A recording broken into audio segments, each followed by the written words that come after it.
Inventé una discapacidad para evitar volver a la oficina. Ahora recursos humanos, abogados y hasta mi esposo están involucrados. Mi nombre es Alison, tengo 35 años, estoy casada, no tengo hijos y trabajo como especialista en cumplimiento normativo para una aseguradora médica. No es el tipo de trabajo que sueña alguien a los 20, pero después de más de una década en el sector, aprendí a valorar la estabilidad y la rutina por encima de la pasión o la emoción. Siempre fui buena con los detalles, con los procesos, con seguir reglas. El problema era que, en algún punto, comencé a sentir que mi entorno me aplastaba. Cuando llegó la pandemia, el mundo se detuvo, pero para mí, fue como si finalmente alguien hubiera presionado pausa en un sistema que llevaba años arrastrándome. De repente, ya no tenía que compartir un cubículo con 3 personas, ya no tenía que fingir energía en reuniones presenciales, ni aguantarme los ataques de ansiedad en silencio mientras sonreía frente al gerente de turno. Empecé a trabajar desde casa y aunque al principio fue extraño, en pocas semanas descubrí que era como respirar por primera vez después de años sumergida. Tenía control sobre mi espacio, sobre mis horarios, sobre mis pausas. Mi productividad se disparó, mis reportes eran impecables. Mis jefes estaban contentos. Derek, mi esposo, también trabajaba desde casa, aunque con menos entusiasmo que yo. A él le gustaba la oficina, socializar, tener rutinas visibles, pero me apoyaba. Decía que me veía más tranquila, más centrada, incluso más feliz. No discutimos nunca sobre el trabajo. Al contrario, durante ese tiempo aprendimos a convivir mejor, a compartir almuerzos, a hacer pausas juntos. Fue un periodo en que todo parecía estar finalmente en equilibrio. Ese equilibrio, sin embargo, no duró. Meses atrás, la empresa fue absorbida por un conglomerado más grande y llegó una nueva directiva con nuevas políticas. Todo el discurso de flexibilidad y bienestar dio un giro de 180 grados. Una circular anunció que el trabajo híbrido sería eliminado progresivamente y que todos los empleados de áreas administrativas debían volver a la oficina 4 días por semana. Había excepciones, sí, pero estaban sujetas a aprobación médica formal. La idea era reconstruir la cultura corporativa y promover la colaboración espontánea, según las palabras del nuevo CEO, Scott, un hombre al que nunca vi sonreír. En la primera reunión general que tuvimos con Scott, algunos compañeros plantearon preocupaciones. Él se mantuvo firme. Dijo que los cambios no eran negociables, que los datos eran claros, la presencia física mejoraba la productividad en tareas colaborativas. Me contuve de levantar la mano, de hecho, me mantuve en silencio las 2 semanas siguientes, como si ignorarlo hiciera que todo pasara, pero la notificación en mi bandeja de entrada fue clara, a partir del 1. Del mes siguiente, debía presentarme en la oficina de lunes a jueves, sin excepciones, salvo justificación médica. Entré en pánico, literalmente. Me quedé paralizada frente a la pantalla unos segundos. Sentí que el pecho se me comprimía. Esa noche no cené, me acosté sin hablar. Derek notó algo, pero me limité a decir que había sido un mal día. No quise preocuparlo, no quería que pensara que estaba exagerando. Lo cierto es que no se trataba solo del regreso a la oficina. Era todo lo que eso implicaba para mí. Volver al entorno cerrado, a la ansiedad social, al ruido, a las interrupciones, a la presión silenciosa de encajar en una dinámica que siempre me pareció artificial. Sentí que lo que había ganado en esos años, tranquilidad, autonomía, balance, estaba a punto de desaparecer. Entonces lo hice, lo dije sin pensarlo demasiado, casi como si alguien más lo dijera por mí. En una reunión 1 a 1 con mi jefa de área, mencioné que padecía una condición médica que me impedía estar en espacios cerrados durante largos periodos. Ella asintió con cuidado, me preguntó si tenía un diagnóstico formal y si había requerido ajustes antes. Le dije que sí, que había tenido adaptaciones menores durante la pandemia pero que nunca las documentamos porque la política de trabajo remoto lo había hecho innecesario. Me dijo que lo entendía, que Recursos Humanos me enviaría un formulario de adaptación para que iniciara el proceso. Esa noche, le conté todo a Derek, la mentira, el impulso, el miedo. Pensé que me gritaría, que me juzgaría. Pero solo se sentó frente a mí en la cocina, cruzó los brazos y suspiró profundamente. ¿Qué esperas que pase ahora? Me preguntó. No lo sé. Tal vez me aprueben una excepción temporal. ¿Y si no lo hacen, Alison, vas a inventar un diagnóstico completo? No supe qué decirle, en mi cabeza, ya había abierto una puerta que no podía cerrar. Buscar un psicólogo, pedir un certificado vago, evitar que el proveedor hablara con recursos humanos, todo parecía posible esa noche, mientras él me miraba con una mezcla de compasión y resignación. 2 días después, recibí el correo de recursos humanos. Me solicitaban una reunión para discutir mi solicitud bajo el amparo de la ADA. Adjuntaban el formulario oficial, solicitaban informes médicos detallados, firmados por un proveedor de salud autorizado, y una autorización expresa para contactar a dicho proveedor en caso de dudas. Ahí fue cuando entendí que ya no era un simple pretexto para trabajar desde casa. Era una declaración formal. Y ahora, tenía que decidir si seguir mintiendo, o enfrentar todo lo que esa mentira había desatado. Actualización 1. Recuerdo que la mañana de la reunión con recursos humanos me levanté 1 hora antes de lo habitual. No porque lo necesitara, sino porque no podía quedarme en la cama con la ansiedad acumulándose en el pecho. Derek se había ido temprano, había vuelto al modelo híbrido hacía semanas y aunque me decía que no me juzgaba, su distancia silenciosa empezaba a sentirse como un muro entre los dos.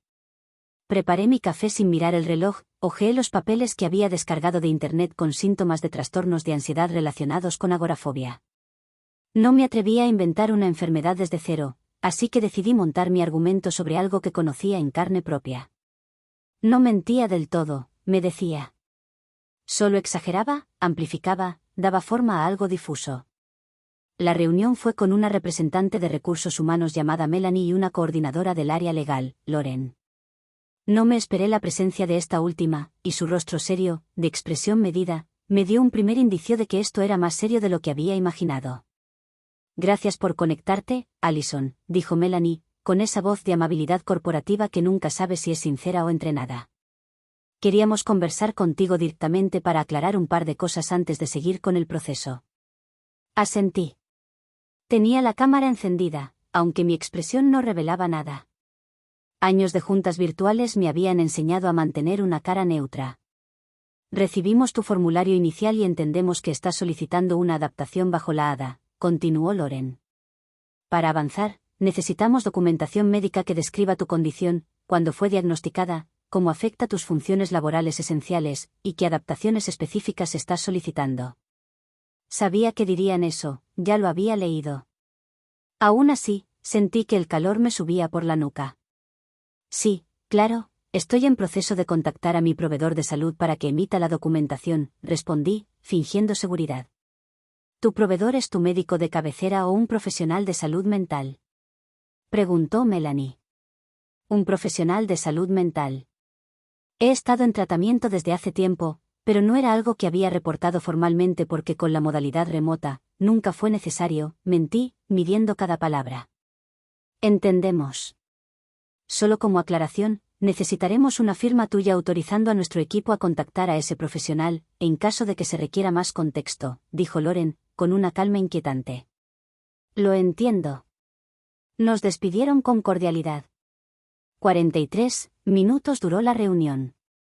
Me quedé frente a la pantalla vacía al final, escuchando solo el zumbido del refrigerador en la cocina. Sentí que había pasado una línea invisible. Ya no estaba solo gestionando un permiso de trabajo remoto. Estaba en un proceso legal que implicaba falsificación, si lo llevaban al extremo. Esa noche, hablé de nuevo con Derek. Esta vez no evité los detalles. Me están pidiendo que firme un permiso para que llamen a mi terapeuta. Un terapeuta que no existe. Allison, esto se está saliendo de control. Lo sé. Pero no sé cómo volver atrás sin destruirlo todo. Si me retracto ahora, van a sospechar que mentí. Tal vez solo piensen que te arrepentiste. ¿Tú te lo creerías? Se quedó en silencio, no porque no tuviera respuesta, sino porque sabía que la verdad era incómoda. Derek me sugirió que hablara con un abogado laboral. No me lo exigió, no me regañó, me lo dijo con ese tono cansado que usaba cuando sentía que yo no estaba lista para escuchar lo que él pensaba de verdad. Al día siguiente, mientras él trabajaba desde una cafetería, tomé valor y busqué uno. No por correo institucional, por supuesto. Usé mi computadora personal, cifré la consulta lo mejor que pude, y agendé una llamada con una abogada especializada en derechos del empleado. Su nombre era Marissa. Escuchó mi historia en silencio y luego me hizo una sola pregunta. ¿Tienes pruebas clínicas de que alguna vez recibiste un diagnóstico formal? No. ¿Y estás dispuesta a simularlo? No sé. Entonces tienes que detener esto ahora. Formalmente. Me explicó que seguir adelante con una solicitud de adaptación falsa bajo la ADA podía implicar despido justificado e incluso acciones legales si demostraban mala fe. No eran comunes, pero existían precedentes. Ella misma había representado a una empresa hace 2 años en un caso parecido. Una empleada que inventó un trastorno para no volver al trabajo presencial fue descubierta y demandada por fraude administrativo. Tu mejor opción, me dijo, es retirar la solicitud antes de que ellos te soliciten el permiso de contacto médico formal. Puedes alegar que tu proveedor actual no considera necesaria la adaptación y que retiras la petición. ¿Y si no me lo permiten? Entonces deberás decidir si continuar con la mentira o enfrentar las consecuencias. Colgué la llamada con el corazón latiendo a 1000. Sabía lo que debía hacer. Pero no sabía si podía hacerlo sin perderlo todo. Esa semana, ignoré 3 correos de seguimiento de recursos humanos. Me excusé diciendo que estaba coordinando con mi terapeuta. Usé ese tiempo para pensar, escribir versiones posibles de una retractación. Consulté con Derek, quien ya no opinaba tanto, como si cada palabra que me dijera pudiera ser usada en su contra. Todo se quebró el viernes. Llegó una carta certificada de la empresa, exigiendo la entrega del formulario con el proveedor firmado, o de lo contrario, considerarían la solicitud inactiva y procederían con la política de retorno. Y entonces, me quebré yo también. Actualización 2. No pude dormir esa noche, me acosté temprano, pero la carta de la empresa seguía repitiéndose en mi cabeza como si alguien la leyera en voz alta una y otra vez.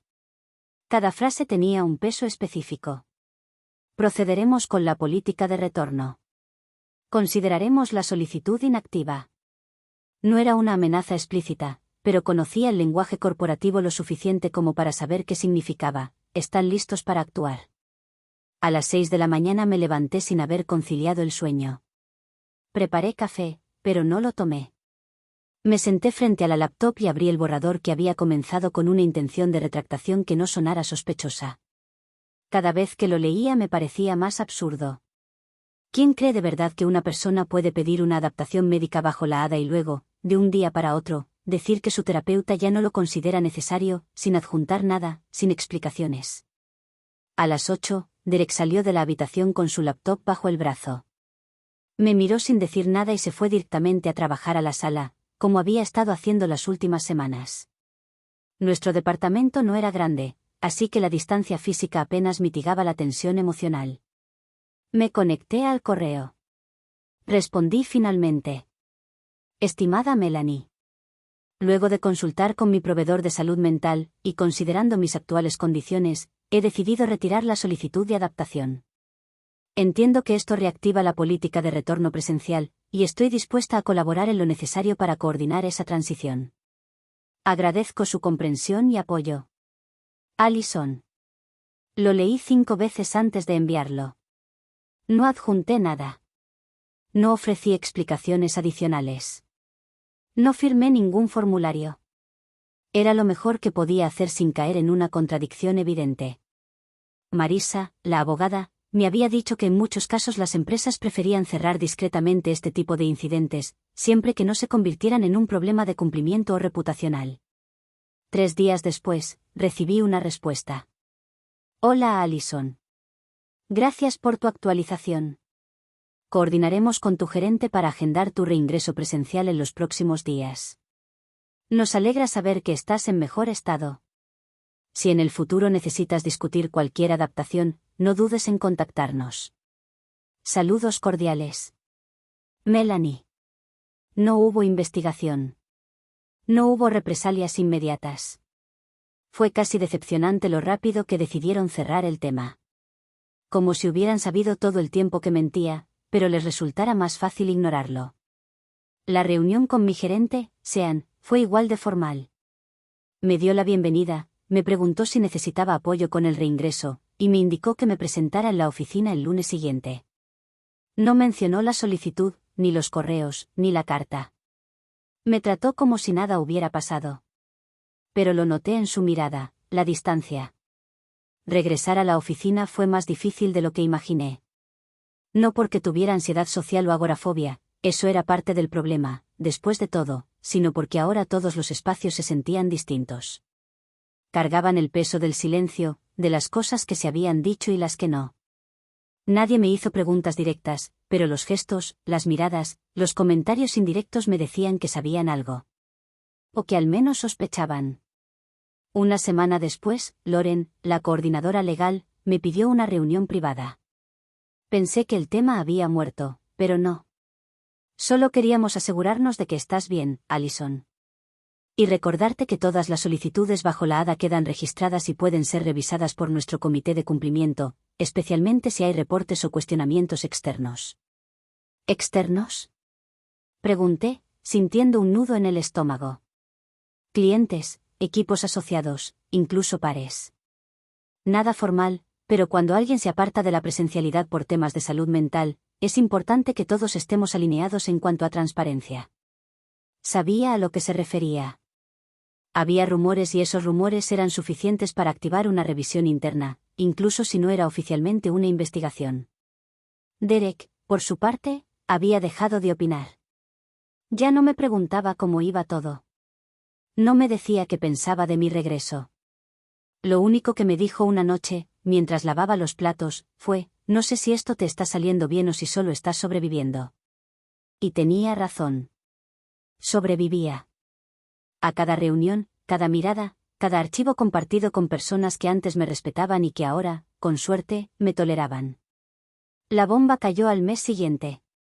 Una ex empleada del equipo, despedida meses atrás por bajo rendimiento, había presentado una queja formal al EEOC por discriminación y en su alegato mencionó, entre otros argumentos, que la empresa permite a ciertos empleados mentir sobre su salud para quedarse trabajando desde casa.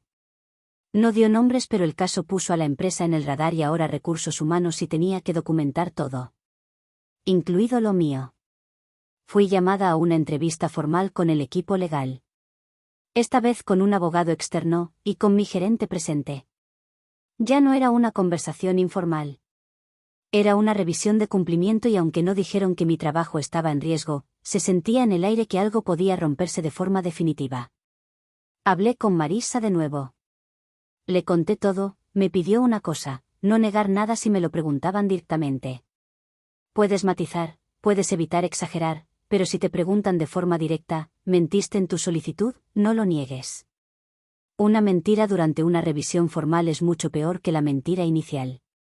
Y así lo hice. Me preparé. Me puse el mejor atuendo formal que tenía y fui puntual.